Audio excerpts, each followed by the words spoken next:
Mateo capítulo 13, versículos del 53 al 58. Mateo capítulo 13, del 53 al 58. Demasiado cerca para creer. Se titula nuestro mensaje el día de hoy. Demasiado cerca para creer. Mateo capítulo 13, versículos, del 53 al 58. Y dice así, este es el pasaje donde Jesús es rechazado en su propia tierra, en Nazaret. Y dice así: aconteció que cuando terminó Jesús estas parábolas, recuerden que habíamos hablado de una serie de parábolas, se fue de allí y venido a su tierra les enseñaba en la sinagoga de ellos, de tal manera que se maravillaban y decían: ¿de dónde tiene esta sabiduría y estos milagros? ¿No es este el hijo del carpintero? ¿No se llama su madre María y sus hermanos Jacobo, José, Simón y Judas? ¿No están todas sus hermanas con nosotros? ¿De dónde pues tiene todas estas cosas? Y se escandalizaban de él. Pero Jesús les dijo: no hay profeta sin honra, sino en su propia tierra y en su casa. Y no hizo allí muchos milagros a causa de la incredulidad de ellos. Uno de los peligros más sutiles en la vida espiritual, hermanos, es el que ustedes tienen y yo también. Uno de los peligros en esta vida espiritual no es el rechazo abierto de Jesús, sino la familiaridad mal manejada. Porque no es lo mismo no conocer a Jesús que creer que ya lo conocemos demasiado. Hay algunos de nosotros que creemos que ya conocemos demasiado del Señor, que porque tenemos algún tiempo, años, y sabemos algunos pasajes y hemos vivido algunas experiencias, a veces ya nos pesa hacer lo que hacíamos al principio de nuestra vida cristiana. Jesús vuelve a Nazaret, al lugar donde fue criado, donde todos lo conocían porque había hecho un tour, un viaje, un paseo por otras aldeas, otros lugares.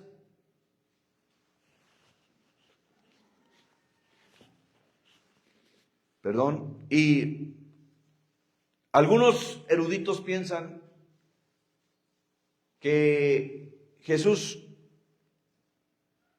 había dictado estas parábolas, había enseñado estas parábolas y luego lo habían visto sanar a aquel hombre endemoniado. ¿Se acuerdan de aquel pasaje que habla de un hombre que tenía muchos demonios y que lo sanó? Un endemoniado gadareno que está al otro lado del lago. Y algunos piensan que Jesús había regresado ahí a Nazaret, a Capernaum. Y en Nazaret, donde ya lo conocían, no dudaban de que Jesús hablaba con autoridad. Lo que no podían aceptar es de dónde venía esa autoridad. O sea, ya vemos que sí habla con autoridad, pero Él no nos convence. La familiaridad sin fe puede convertirse en el mayor obstáculo para la obra de Dios. El pasaje que hoy consideramos nos muestra cómo un pueblo puede estar tan cerca del Salvador y sin embargo perderse su obra poderosa. Nazaret nos confronta con una pregunta clave: ¿qué hacemos cuando Dios obra de maneras que no encajan con nuestros presupuestos, con nuestras expectativas? Así que lo que podemos ver en este pasaje, 4 cosas quiero compartirles. Lo que podemos ver, número 1, en el versículo 54, es que esta gente estaba asombrada, pero no rendido. Estaban asombrados, pero no rendidos a la verdad. El pueblo de Nazaret Está sorprendido que uno de ellos pudiera crecer y hacer esas cosas tan espectaculares. Y Jesús enseña en la sinagoga y la reacción inicial del pueblo es de asombro. Ellos mismos confiesan que la sabiduría de Jesús y sus milagros no tenían explicación humana. Nadie negaba la evidencia. Algo sobrenatural estaba ocurriendo delante de ellos. Sin embargo, solo se quedó en asombro. Y el asombro no se transformó en fe, en vida, en transformación. Reconocer que Dios está obrando no es lo mismo que rendirse a su obra. Se puede admirar la verdad. Oh, qué bien, excelente pasaje, un pasaje preciosísimo de la Escritura. He oído decir a las personas: oh, no, el mensaje, la predicación, qué mensaje, hoy estuvo bueno y además es verdad, y se maravillan y reconocen y se admiran con la verdad. Puede alguna persona hasta escucharla con atención e incluso reconocer su poder sin permitir que eso transforme el corazón. Nazaret vio lo sobrenatural, pero decidió mantenerlo a distancia. Ellos admitieron que lo que veían de Jesús era sobrenatural, pero se quedaron en la admiración, escucharon, se sorprendieron, pero no obedecieron. No lo hicieron parte de su vida. Hermanos míos, podemos celebrar cultos impactantes y aún así no cambiar nuestra manera de vivir. Nosotros sabemos en qué cosas no hemos cambiado, qué hábitos, qué situaciones de vida, qué costumbres, qué palabras, qué cosas en nuestra vida no hemos cambiado. Y el Señor está esperando que nosotros nos decidamos, porque voy a decirles, hermano, el mensaje es maravilloso, el poder de Dios está ahí, pero Dios es tan poderoso, puede hacer todas las cosas, pero hay cosas que no las hace. Dios es poderoso, pero hay cosas que no las va a hacer porque ha delegado esa responsabilidad para nosotros. Algunas personas dicen: es que yo no puedo quitarme esa amargura hasta que Dios me la quite. Pero la Biblia, por ejemplo, en Efesios dice: quítese de vosotros toda esa amargura, toda esa gritería, toda esa maledicencia. Algunas personas están esperando que, como Dios es poderoso, les quite todo eso de su vida. Y el Señor ha dicho: no, quítatelo tú. Tú tienes que hacer. Yo hago lo que es imposible, pero tú vas a hacer lo que es posible. Y yo no voy a hacer lo que es posible, porque eso te toca a ti. Yo voy a hacer lo que para ti es imposible. Pero hay una parte de conquistar la tierra que te toca a ti. Entonces, es necesario que nosotros cambiemos nuestra manera de vivir. El peligro, hermanos, no es sentir poco. Sentí bonito, sentí el canto, sino obedecer menos. Ese es el problema, cuando obedecemos menos. Nosotros vamos conociendo más y más de la Escritura, pero a veces obedecemos menos. Enseñar buena doctrina no equivale a creerla. Una persona puede enseñar buena doctrina y no necesariamente estar influido en su vida por ella. Otros pueden escuchar buena doctrina y pueden decir: nuestra iglesia tiene buena enseñanza, buena doctrina. Pero otra cosa es vivirla y creerla. Así que nosotros debemos preguntar siempre en un pasaje: ¿qué demanda? ¿Qué me pide Dios a través de este texto en mi vida? En segundo lugar, hermanos, en el versículo 55 y 56 que hemos leído, vemos el peligro de la familiaridad. Estos aldeanos estaban bien familiarizados con Jesús cuando era niño y estaban acostumbrados a cosas no muy espectaculares de él. O sea, ellos habían visto a Jesús pues vivir una vida normal de un niño, de un joven que va creciendo, pues nada espectacular. Pues era hijo de un carpintero, estaba en el taller de carpintería, entregaban pedidos y todo eso. Y lo veían muy normal. Tenían en mente que no era más que un carpintero. No había recibido una formación así especial en alguna de las escuelas rabínicas. no era un rabino educado ni autorizado, y eso lo sabían muy bien. Así que Jesús debió haber crecido como un niño normal, no como en las historias ficticias de dichos libros apócrifos, como ese libro apócrifo La infancia de Jesús. Hay películas que nos muestran a Jesús de niño y lo muestran haciendo ya milagros y todas esas cosas. Pero no es el testimonio de la Escritura. De hecho, en este pasaje podemos ver que la gente que lo conocía no esperaba nada sobrenatural hasta este momento. Y lo que vemos en este pasaje es que Jesús simplemente tenía varios hermanos. O sea, como para reforzar la idea, para evidenciar la idea de que Jesús vivió una vida normal, hasta el pasaje, Mateo, el evangelista, nos platica y nos menciona nombres de sus hermanos, de la familia que conformaba la familia de María y de José. Así que la idea católica romana de la virginidad perpetua de María está en contradicción con el significado claro y llano de la Biblia. O sea, si tú lees este pasaje así, llanamente, claramente, naturalmente, si tú lo lees, te vas a dar cuenta, hermano, que pues simplemente Jesús tenía hermanos y hermanas, hijos de José y María.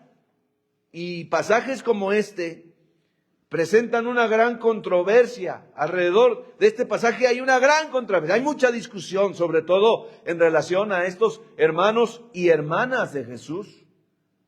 Cuando tú lees el pasaje en el sentido más natural, el pasaje indica que Jesús tuvo 4 hermanos y por lo menos 2 hermanas. Habla en plural, hermanas. Pudo haber tenido 3, 4, 5, no sé. Después del nacimiento de Jesús, José vivió con María en una relación conyugal, normal, de esposos, santa, de esposos. El Evangelio dice así, que José no conoció a María hasta que después que Jesús nació, hasta que dio a luz a Jesús. Eso nos indica que después de eso, por si no se escribiera así, no se expresara así, no la conoció hasta que dio a luz, hasta que nació Jesús. Entonces, después de eso, sí, una relación normal de esposo, santa. Sin embargo, cuando comenzó el segundo siglo de la era cristiana, segundo siglo, se inició un esfuerzo para establecer la virginidad perpetua de María. O sea, la quisieron elevar a María en un estatus de limpieza, de inmaculada, sin mácula, sin mancha, ¿verdad? Y luego, hermanos, la Iglesia Católica ha hecho un esfuerzo enorme por comprobar en contra del testimonio bíblico no solamente la virginidad perpetua, sino últimamente la inmaculada concepción. O sea, que no solamente Jesucristo fue concebido del Espíritu Santo, pero que también ella tuvo una concepción. Cuando fue concebida, fue sin mácula. O sea, trasciende, va más allá del simple ser humano. No solamente la concepción de María, pero la asunción corporal de María. Todo esto es con el afán de entronizar, de divinizar a María. Y se alegaba que los hermanos y las hermanas mencionadas, fíjense, un argumento católico es que las hermanas y los hermanos de Jesús, que se mencionan aquí, eran hijos de José, pero de un matrimonio anterior. O sea que José se había casado, había tenido un matrimonio antes, tuvo hijos, tuvo esposa, quién sabe qué le pasó a esa esposa, se murió, lo que sea, y luego se casó con María. O sea, ese es un argumento católico. No parece muy adecuado, porque además José era un hombre joven que tenía toda la ilusión de casarse con María y por eso se desencantó cuando supo que estaba embarazada. Quería dejarla en secreto, pero el ángel intervino y no sucedió. Otros intentan comprobar que el término hermano, o sea, cuando dice los hermanos de él y sus nombres y las hermanas, Dicen que el término hermanos, en griego adelphos, podría traducirse como primo hermano. O sea, no eran hermanos, sino eran primos hermanos. Inclusive, algunos van más allá y sugieren que el término hermanos podía referirse a una relación espiritual, así como nosotros nos llamamos hermana fulana, hermano fulano, los hermanos. Y esos son sus argumentos como hermanos en la fe. Este es un argumento, son argumentos realmente, hermanos, cuando uno lee naturalmente el pasaje, estos argumentos son ridículos, porque ni aún habían aceptado a Jesús como el Mesías en esta etapa del ministerio como para que se llamaran hermanos en la fe. Así que Jesús, sabían quiénes eran sus hermanos, eran sus hermanas, todos aquí los conocemos, son los que viven allá, los que tienen el taller, los que tienen el papá es carpintero, todos sabemos quién es este Jesús y de dónde salió, ahora que habla de esta manera y enseña tan magistralmente, pues ¿de dónde? Si nosotros lo conocemos. Es como ustedes cuando conocen a alguien de toda la vida, dicen, pues, ¿de dónde me salió doctor? Pues si él, sabemos que no estudió ni nada y normal, ¿de dónde hace milagros? ¿De dónde sacó eso? Nosotros sabemos quién es, sabemos su vida, es un común y corriente, su familia, su oficio, su origen social, se convierten en un argumento para limitar a Jesús. Y le pregunta, ¿no es este el hijo del carpintero? Todos lo conocemos, no es este. O sea, fíjense, no es este, es una forma despectiva, no es este. ¿De dónde este sacó la sabiduría? Para ellos, lo ordinario de su trasfondo anulaba la posibilidad de este llamado extraordinario.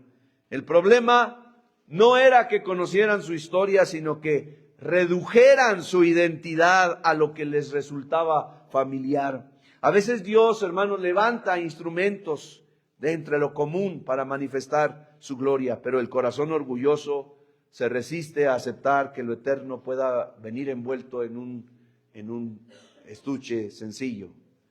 ¿No es este el carpintero? ¿No se llama su madre María? ¿No sabemos todos nosotros acerca de su ascendencia? ¿No ha crecido él aquí entre nosotros? ¿No son todos sus parientes nuestros vecinos? ¿De dónde pues ha obtenido tal sabiduría y practicado semejantes milagros?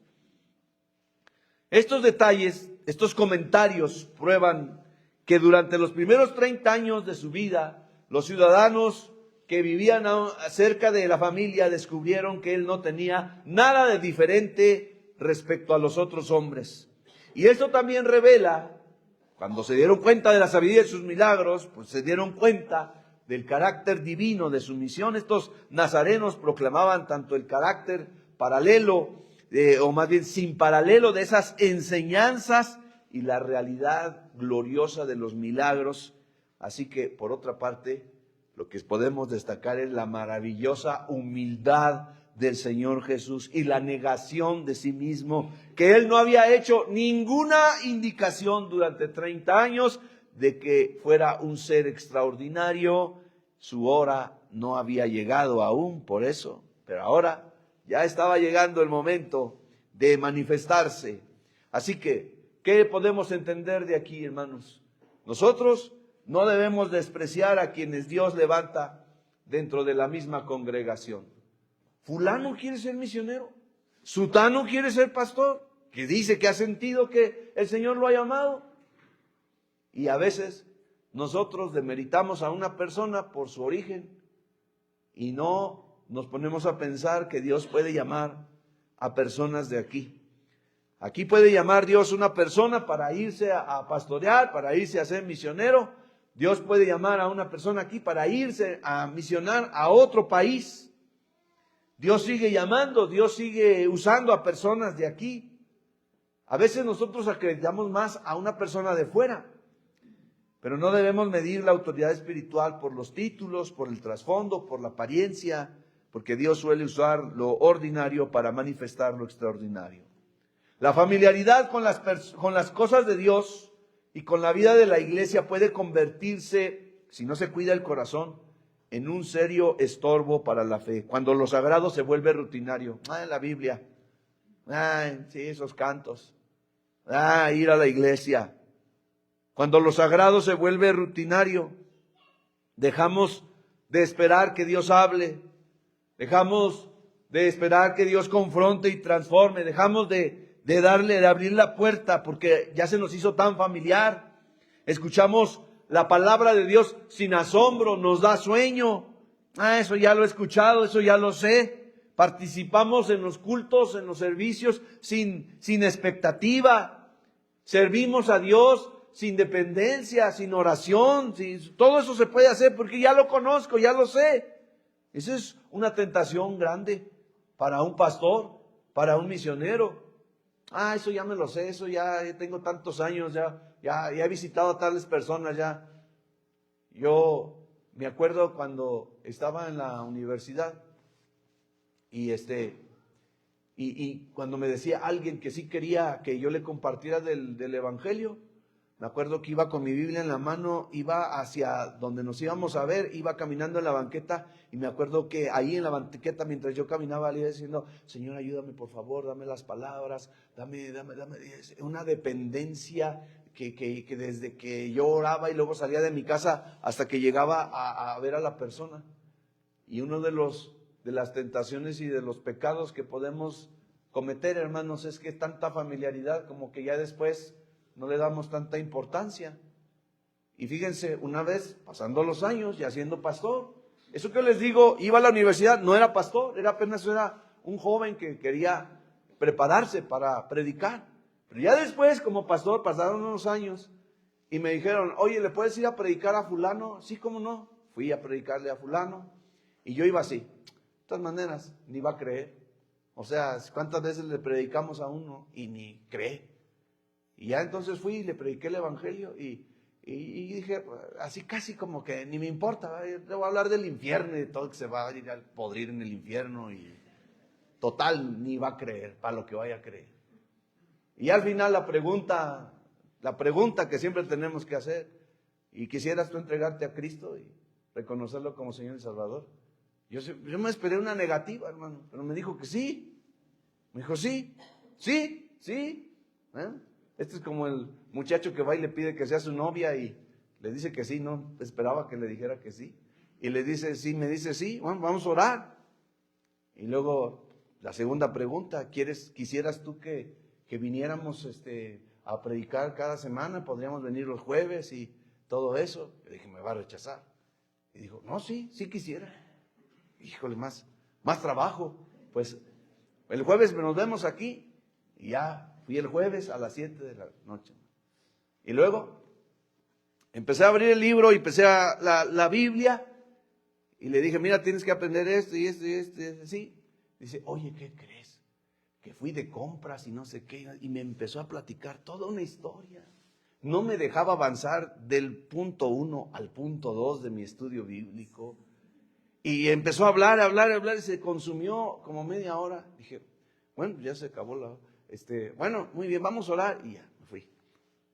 Siguiente semana y lo mismo, hermano, no me dejó avanzar del punto 2 al punto 3. No, empezó a platicar una historia, que su familia, que su esposa, que sus hijos, platicón y no me dejó avanzar. Y luego ya, tercera semana y oye, ¿te acuerdas de esto? No me acuerdo, de poquito que estábamos viendo, es bien sencillo. No, ¿me puedes explicar otra vez? Ahí voy con la explicación, me interrumpe y empieza a platicar otra vez toda una historia, hermano, y no me dejó. Y entonces cerré mi Biblia todo y oré y me fui caminando a mi casa, iba por el centro y le dije, Señor, ¿por qué me mandas con esta gente? Le dije, nada más me hace perder el tiempo. Nada más me hace perder el tiempo, ni va a entender nada, ni se le va a quedar nada de seguro. Nada más estoy perdiendo el tiempo con esta gente. ¿Por qué no me mandas con gente que de verdad se ponga las pilas, que obedezca la palabra y todo y bien bonito que trabaje en la iglesia? ¿Por qué? ¿Por qué me mandas a perder el tiempo con esto? Llega una llamada, teléfono. Oye, ¿te puedes regresar, por favor? Y yo, es que tengo que contarte algo. Me acaba de suceder algo. Ok, ahí voy de nuevo. Y ahí voy, ya, oye, ¿qué te pasa, no? Ahí voy y llego y ¿sabes qué? Fíjate que no había vendido en tantos meses, pero ahora vendí una propiedad. Dice, y aquí en mi corazón sentí, pues, que darte una ofrenda para ti. Aquí está, y me la puse en el sobre. Dijo, y oye, y también te quiero platicar. Y ahí se echó otra ofrenda. Y ya tomé la ofrenda, mano, me la puse aquí en el saco y todo, y ya me fui. Y ahí iba caminando, hermano, y es como si Dios me dijera, ¿y a ti qué te importa si te mando a perder el tiempo con quien yo quiera? Yo soy el Señor y tú eres el siervo. ¿Qué? ¿Te hago perder el tiempo? Te pago tu tiempo. Ahí está. Lo que te acaban de dar es el pago por tu tiempo. ¿Y qué si yo te quiero mandar con una piedra? Tú debes ir a donde yo te mande que vayas. ¿Sabes qué, hermano? A veces cuando platico eso me dan ganas de llorar, porque yo siento que le quedé mal al Señor. Y conforme iba caminando pensé como que me iba haciendo pequeñito, como que los zapatos me iba metiendo en los zapatos, así me sentí tan mal, tan humillado, porque yo había dejado ese sentir que tenía cuando yo iba a predicar las primeras veces, con ese temor de, Señor, ayúdame, dame las palabras, dame. Ahora ya me sentía yo suficiente, como yo puedo. Y el Señor me dio una lección. Y le doy gracias a Dios que fue una lección, pues, leve, o sea, fue una cachetada con guante blanco, ¿no? Y después ya le dije al Señor, no, Señor, perdóname. Es verdad, tú eres el Señor y yo soy nada más que un sirviente.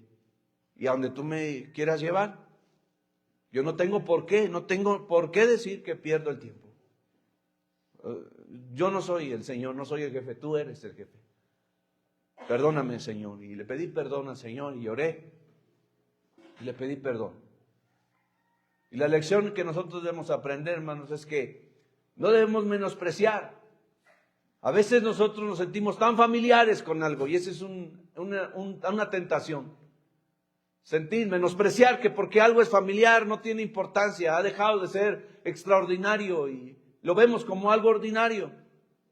Ahora nosotros celebraremos la cena del Señor en unos instantes. Y algunas personas preguntan, ¿por qué ustedes lo celebran cada 2 meses o cada 3 meses? Hay iglesias que lo celebran todos los domingos.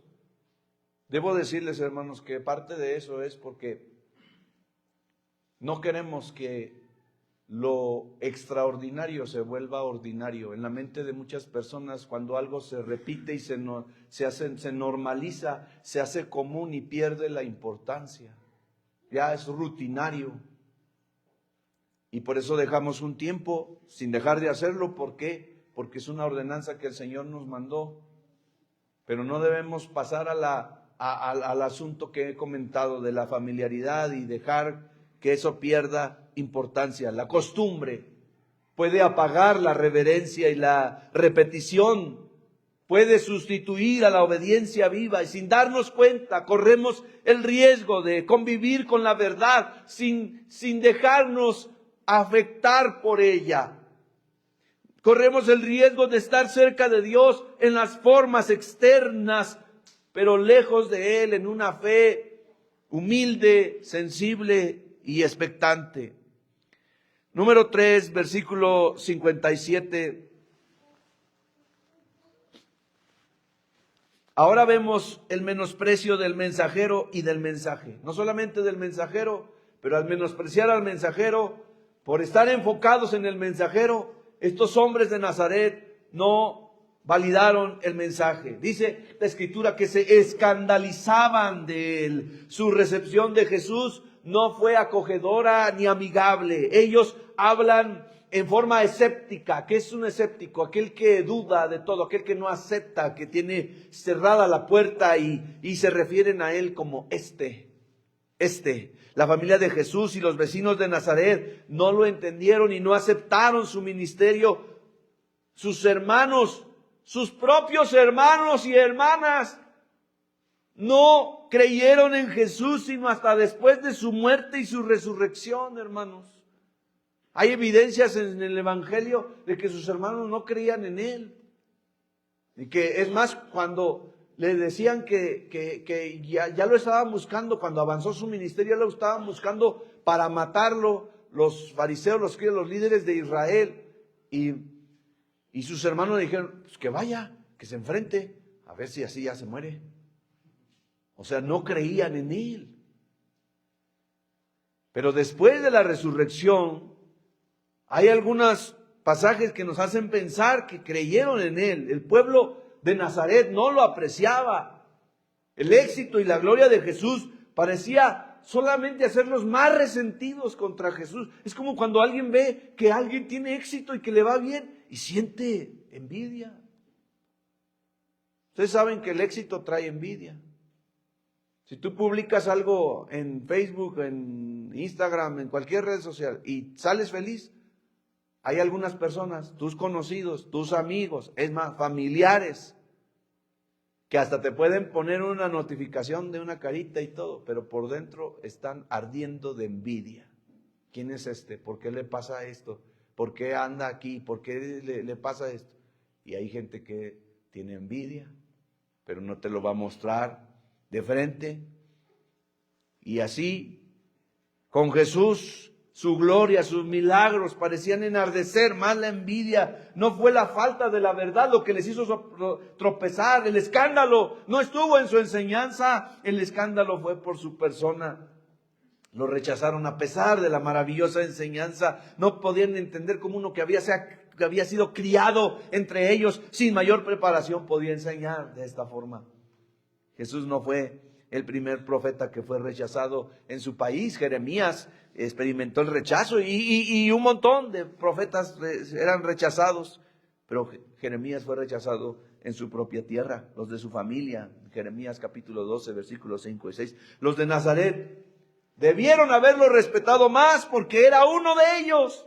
Sin embargo, fue por eso mismo que lo despreciaron. No sé, hermanos, si en nuestra iglesia faltara a su servidor, ¿cómo harían para buscar a un pastor? Se tiene que nombrar una comisión para que busquen un pastor, estar orando por ese pastor, que venga un pastor que más o menos se parezca a este que tienen aquí enfrente. Va a estar difícil, hermano. Que más o menos sea del estilo. Pero ¿qué pasa si el Señor sorprende? Y sale alguien que sea de aquí, de entre nosotros. ¿Cómo? Nosotros esperamos a alguien que venga de fuera. Y, hermanos, ¿nadie puede ser profeta en su tierra? Pregunta, ¿nadie puede ser profeta en su tierra? Aquí hay dos líneas de pensamiento referente a quién puede ser un pastor en la iglesia. Una corriente estima que no es conveniente que sea un pastor de su misma iglesia porque el hecho de que los demás conozcan sus imperfecciones muchas veces hace que sus virtudes no sean tenidas en cuenta. Esa es una gran desventaja. Pero hay quienes se colocan en la otra postura. Argumentan que es mejor que sea alguien que provenga de la misma congregación, porque él conoce las necesidades de la misma. ¿Usted de cuál postura es? ¿De que venga alguien de fuera para que no se sepa lo malo del que ya conocemos? ¿O mejor alguien de aquí para que sea que pues ya lo conocemos, ya sabemos de qué pie cojea? Bueno, realmente, hermanos, en eso debemos de depender de Dios siempre y buscar a Dios. Que sea el Señor que nos indique quién es, quién debe ser. Hay una iglesia que me llamó y me dijo, pastor, ¿puede venir a predicar? Sí. Oiga, pero me preguntan acá los hermanos que si estaría usted dispuesto a ser un candidato para nuestra congregación, porque tenemos 3 años sin pastor. Y yo le dije, hermano, pues yo estoy dispuesto a lo que Dios me diga, pero una cosa, ¿cómo se le puede hacer la propuesta a alguien sin conocerlo? O sea, yo ni los conozco a ustedes. No sé si sean buenos hermanos o malos hermanos, no sé. Y ustedes no me conocen a mí. ¿Qué tal que no les agrada cómo soy? En mi iglesia pues ya se aguantan, no hay más. Pero llego a una nueva, o sea, si estás en la adquisición de un pastor, pues entonces tienes que ver que, o sea, nos acomodamos, somos del perfil, sí o no. Lo que podemos hacer es que vaya yo y predique y ustedes ya los conozcan y me conozcan y ya. Pero la verdad veo muy difícil, porque los hermanos, si me voy, me matan. Entonces, como estoy de muerte, pues no me puedo ir. Pero deben de conocerlo, deben de conocer algo. No puede hacer una iglesia una invitación nada más así. Tiene que conocer quién es, cómo es su ministerio, y si ese ministerio se ajusta bien a lo que quiere la iglesia, y el pastor debe también de ver si su forma de liderazgo, su estilo se adapta, se hace match con la iglesia a la que va. Si no, va a haber un problema fuerte, mayor, hermanos. Así es. Pues yo digo que yo no dejo roca, pero ¿cómo puedes saber? No acabamos de ver, no acabamos de platicar, hermanos, que a donde el Señor mande debemos ir, ¿no es cierto? No, como que no les convenció. Ahí les dejo, ¿a quién? ¿A quién? Bueno, hermanos, ahí es donde les digo que tenemos que pensar, ¿va a ser alguien de aquí o va a ser alguien de fuera?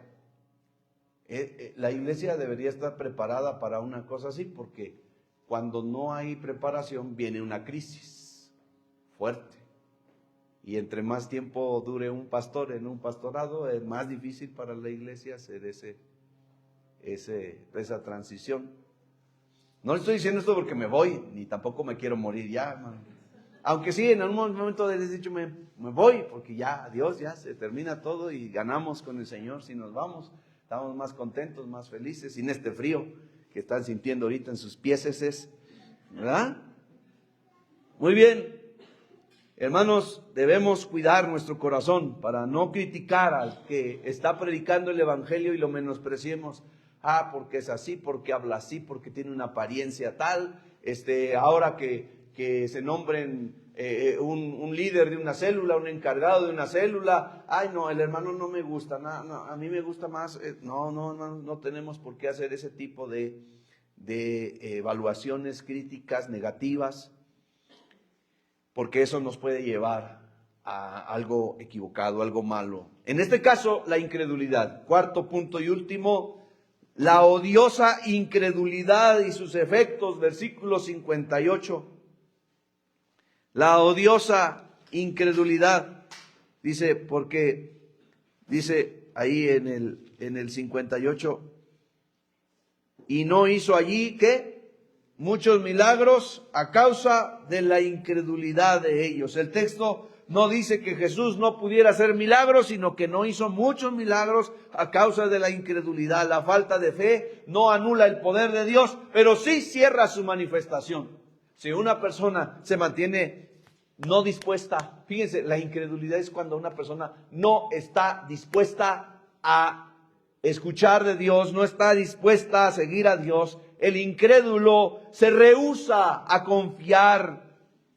No hay disposición para Dios y para su mensaje. Es la falta de fe en un corazón cerrado. Es una disposición cerrada. Y algunos creen que el Señor Jesús no quiso hacer estos milagros porque no quería despertar una fe solamente que fuera basada en milagros. Hay gente que le encantan las cosas sobrenaturales y mientras vea cosas así, tiene fe. Cuando se van las cosas sobrenaturales no tiene esa fe. Y la fe es pues la certeza de lo que se espera. ¿Qué dice? La convicción de lo que no se ve. Hebreos 11:1. Es pues la fe, la certeza de lo que se espera, la convicción de lo que no se ve. ¿Ustedes por qué no tienen imágenes ahí en su templo? ¿Por qué no tienen imágenes? ¿No les han preguntado así? Oye, ¿y tú por qué? ¿Entonces por qué no tienen imágenes en su templo? Es pues la fe, la certeza de lo que se espera, la convicción de lo que no se ve. Así que nosotros no necesitamos una imagen para pensar que está ahí Dios. Tenemos fe y aunque no veamos, tenemos eso. Pero la incredulidad ciega a las personas de la verdad, roba sus esperanzas. La actitud de estas de Nazaret no estaban abiertos a Jesús y nosotros debemos preguntarnos, ¿qué piensas acerca de Cristo? ¿Quién es Cristo? ¿Es un carpintero? ¿Es un sabio? ¿Es Dios? ¿Has estado abierto a la palabra de Dios para que la obedezcas y te transforme? Aquí vemos a Jesús, el Hijo de Dios, revelando las cosas del Padre a los hombres. Olvídense de recordarlo cuando era niño. Olvídense de que nunca asistió a una escuela de rabinos. Olvídense que su trabajo estaba en el taller del carpintero. Concentren su pensamiento en lo que Él es. Él es el Maestro y Salvador de los hombres. El Dios encarnado para salvar a los hombres de sus pecados. Es necesario, hermanos, preguntarnos si nuestra rutina religiosa ha apagado nuestra expectativa espiritual. ¿Cómo estás en tus rutinas? ¿Ya te aburriste? ¿Ya no tienes el mismo empuje, el mismo deseo con respecto a las cosas de Dios? Necesitamos orar por corazones que crean, Señor. Dame un nuevo corazón, dame un corazón que crea, dame un corazón rendido a ti. Hemos de subrayar, hermanos, que la fe bíblica es confianza obediente. No nada más es, ay Señor, estoy en este problema, ayúdame. No. Es un compromiso de obediencia de todos los días.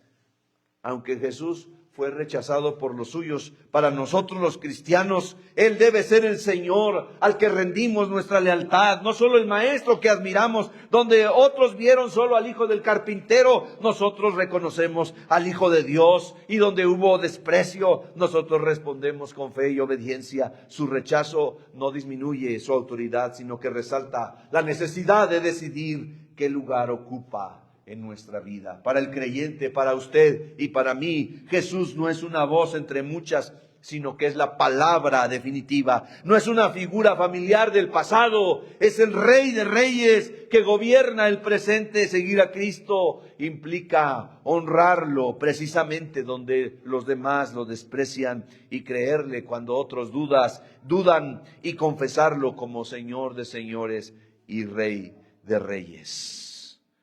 Concluyo, hermanos.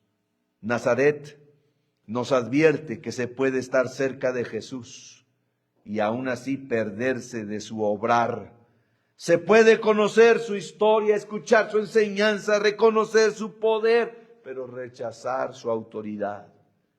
La pregunta final no es qué pensó Nazaret de Jesús, sino qué hacemos nosotros con él hoy. ¿Permitiremos que la costumbre y el prejuicio o la incredulidad nos priven de ver a Dios obrar? Hermanos, quiero insistirles, me gustaría persuadirles de que vuelvan otra vez a amar al Señor y meterse en la palabra y renueven eso cada día. Yo creo firmemente esto, hermanos. Y algunos van a estar pensando diferente que yo. Pero creo firmemente esto. Que si una persona ama a Dios, abre su corazón, recibe a Jesús, recibe su palabra. Fíjense lo que voy a decir. Recibe y ama su palabra al grado de obedecerla día con día, mejor, más, obedecer al Señor y descubrir las grandezas de su instrucción en la palabra. Usted no necesita un psicólogo ni un terapeuta. Me dicen algunos creyentes y algunos amigos también, me dicen, es que fui con el terapeuta, fui con el psicólogo, llegué a mi niño al psicólogo. Y yo creo que es una ayuda el psicólogo. El psicólogo, el terapeuta, es una ayuda como una muleta cuando estás todo trozado del pie, es una muleta. Pero no se puede comparar a la Escritura. Yo creo en la suficiencia de las Escrituras. Creo que la Biblia es suficiente. Nada más lo que nos falta es obedecer y tener hambre de conocer más de su palabra. El que conoce más de su palabra y obedece, y hoy lo vuelvo a conocer y sigo obedeciendo, y mañana más, y sigo abriendo su palabra y conozco y asumo y recibo de parte de Dios su palabra y obedezco y me concentro en Él y me humillo en Él y me someto a su autoridad y voy creciendo moralmente, espiritualmente, emocionalmente, dice enteramente preparado para que el hombre de Dios sea enteramente preparado para toda buena obra. En la casa, en el trabajo, para ser un buen papá, para ser una buena mamá, para ser un buen hijo, para ser un buen abuelo, para ser un buen ciudadano. Todo está allí en la palabra de Dios. Pero ¿saben cuándo necesitamos un terapeuta y un psicólogo? Porque como no sabemos los tesoros de la Escritura, como no los hemos escarbado, como no hemos tomado esa preciosa perla, esa preciosa joya en nuestras manos, no la hemos descubierto, no sabemos, buscamos algo que nos ayude a sentirnos, a encontrar un mejor estado de nuestra mente, nuestro corazón, alguien que nos apoye. Pero un niño, un joven, una muchacha que desde el principio ama a Dios y empieza a buscar a Dios y se somete a Dios y reconoce sus fallas, sus errores, va a cambiar. Y no necesita algo más, hermano. La palabra de Dios es suficiente. La palabra de Dios es suficiente. Así es. O sea, que este es bien se deprime, necesita un psicólogo. Este es bien enojón, bien neurótico, necesita ¿cómo se llama? Un terapeuta. Pues si tú te sometes al Señor y te sometes a su Espíritu, dice, mas el fruto del Espíritu es amor, gozo, paz, paciencia, benignidad, bondad, fe, mansedumbre, templanza. Eso es fruto, sale naturalmente cuando una persona tiene comunión con Dios. Se le nota en su carácter, en su forma de ser. Mira, hermano, te voy a decir algo. Si tú te concentras en Dios como un buen hijo de Dios, como un buen cristiano, sometido a Dios, teniendo comunión con el Espíritu Santo, el psicólogo va a buscarte a ti. Y te va a decir, oye, pero tú cómo sin saber y cómo le haces? Pues es que Dios está en mí, tienes que aprender a ser obediente y buscarlo y amarlo y sentir esa comunión con el Señor. Y vas a dejar de ser esa persona fea, mala que antes eras. Y por eso nosotros, hermanos, como cristianos, nos hace falta crecer espiritualmente. ¿Saben por qué? Porque no tenemos comunión con el Espíritu de Dios. ¿Y cómo tenemos comunión con el Espíritu de Dios? Pues no hay más, hermano. Orando y leyendo la Biblia. Y obedeciendo. Lee la Biblia. Ora a Dios, métete en oración con Dios, háblale con todo tu corazón, llora con Él, habla con Él, alábale, adórale. Pero algunos de nosotros pasamos días y no le adoramos, no le alabamos su grandeza, su poder, su maravilla, y maravillarnos con los salmos, y maravillarnos otra vez con los proverbios, y maravillarnos con las cartas, y decir, Señor, ahora tú me estás hablando, ahora yo tengo que hacer un ajuste en mi vida, hoy, este día, perdóname. Ayúdame, me someto a ti y sigo alabándote y sigo teniendo comunión con el Señor. Hermanos, como dijo aquel, me canso ganso que no cambias. Si no cambias, vas a cambiar. Y la gente que te rodea te lo va a agradecer. Y vas a ser una bendición para el Señor. Así es. Ya cerré aquí, pero vamos a orar, hermanos. Que el Señor nos libre de tener una fe nada más admirativa y nos conceda un corazón humilde y dispuesto a creer, a obedecer y a recibir todo lo que Él quiere hacer en nosotros. Bendito Padre Celestial, no queremos tener ese pecado de sentirnos tan familiarizados con tus cosas que las menospreciemos, aquello que has determinado que sea extraordinario y que nosotros a veces lo vemos como algo ordinario, porque ha estado ahí mucho tiempo y no estamos valorando la bendición que tú nos has dado. Hoy tenemos la bendición que muchos cristianos en las épocas pasadas quisieron tener una Biblia, un aparato como el celular donde podemos tener herramientas para escuchar tu palabra, para crecer en escuchar tu palabra. ¿Cuántas veces no podemos usar esas herramientas para que nuestro corazón sea sensibilizado y buscarte a ti, buscar tu rostro? ¿Cuántas veces, Señor, tu palabra puede hacer en nuestro corazón que se constriñe y se aflija por el pecado y hacer un cambio verdadero? Pero necesitamos esa comunión con tu Santo Espíritu. Señor, ayúdanos, necesitamos que tu Santo Espíritu obre de una manera tan especial en nuestra mente, en nuestro corazón, porque a veces pasa el tiempo, viene la rutina, nos olvidamos, dejamos que otras cosas ocurran en nuestra vida, en el día a día, y nos vamos olvidando de ti, Señor. Perdónanos porque somos ingratos. Estos hombres de Nazaret ni siquiera veían la ventaja que tenían, la bendición que estaba delante de ellos, y la menospreciaron a tu Hijo. Y hoy hay muchas personas que menosprecian la vida de Cristo, prefieren su propia vida, buscan sus propios propósitos, sus propios deleites, y a Cristo no lo toman en cuenta, tu Hijo maravilloso, Padre Celestial. Y también puede ocurrir en la iglesia. Nos hacemos tan aburridos, tan anquilosados, tan rutinarios, Señor. Y ya parece que hemos perdido la chispa. Pero no está el problema en tu palabra ni en tu persona, sino que es en nosotros, en nuestro corazón y nuestra disposición, nuestra falta de diligencia, nuestra falta de devoción. Perdónanos, Señor, y anímanos con tu Espíritu. Te lo rogamos.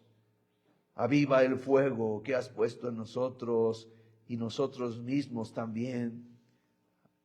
Pon eso, Señor, para esa voluntad, para que nosotros también avivemos el fuego del don que tú has puesto en nosotros. Y seamos una iglesia verdadera, una iglesia consagrada, una iglesia de verdad, Señor. Padre, perdónanos, límpianos, capacítanos, renuévanos, que podamos seguir adelante en nuestra vida creciendo y honrándote a ti, Señor, el único Dios verdadero. Tú eres el único Dios verdadero y te adoramos a ti y a Jesucristo, a quien has enviado. Gracias, Señor, en el nombre de Jesús. Amén.